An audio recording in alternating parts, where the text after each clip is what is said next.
Good morning. This is Pankaj Rathi from Almasys Consulting. Looking at the financial market, it looks like world is a much happier place. Yesterday, Dow Jones Index made a all-time high of 35,670. At the same point of time, the new asset class, so-called asset class, Bitcoin also made a all-time high of a $67,000 per unit. There are some concerns underneath, which are basically market is dealing with property prices or property related issues in China. Evergrande is the first major concern. High energy prices and tight job market, which is likely to feed into higher inflation. It seems that commodities are making a good move. Yesterday, again, WTI crude oil scaled to the 7-year high of 84.25 per barrel. Today morning, thermal coal prices have started responding to Chinese effort. Uh, Thermal coal prices have fell by almost 10-11% today morning. Looking at the overall global risk scenario, US 10-year Treasury moved again higher and touched at 1.67%. At the same point of time, the primary region, it looks like the demand for bonds started reducing in US. The auction of 20 years securities have not gone well. Yield curve is continuing to steepen, and Fed fund futures are pricing currently 25 basis hike in second half of 2022.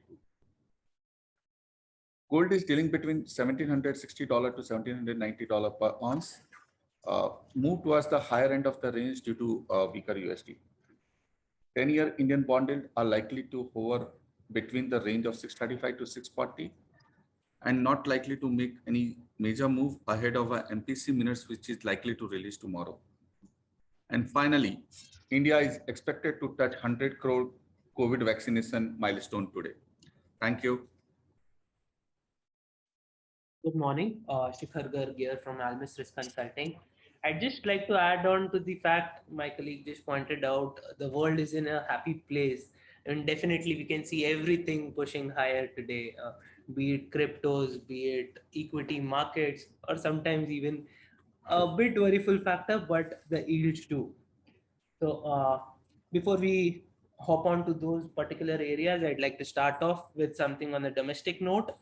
The extended and the high rainfalls which flooded the coal mines in the nation uh, had pushed the nation towards an energy crisis, but luckily, or to some extent, we are seeing some sort of a relief as the power shortage in the country is now reducing, which was initially higher than 6 gigawatts, is now back around 2 gigawatts of power shortage.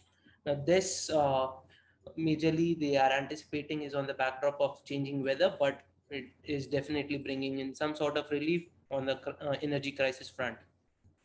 But on the other hand, the Asian markets are still high on demand for the uh, oil as an energy. So the oil demand as well as the price seems to keep going higher, like everything else we've been talking about. We though had a mixed session on the equities, but a bullish session for cryptos on Wednesday proved that we still have a lot of demand and interest on the crypto asset side. Famous entrepreneur, inventor, uh, personality, Mr.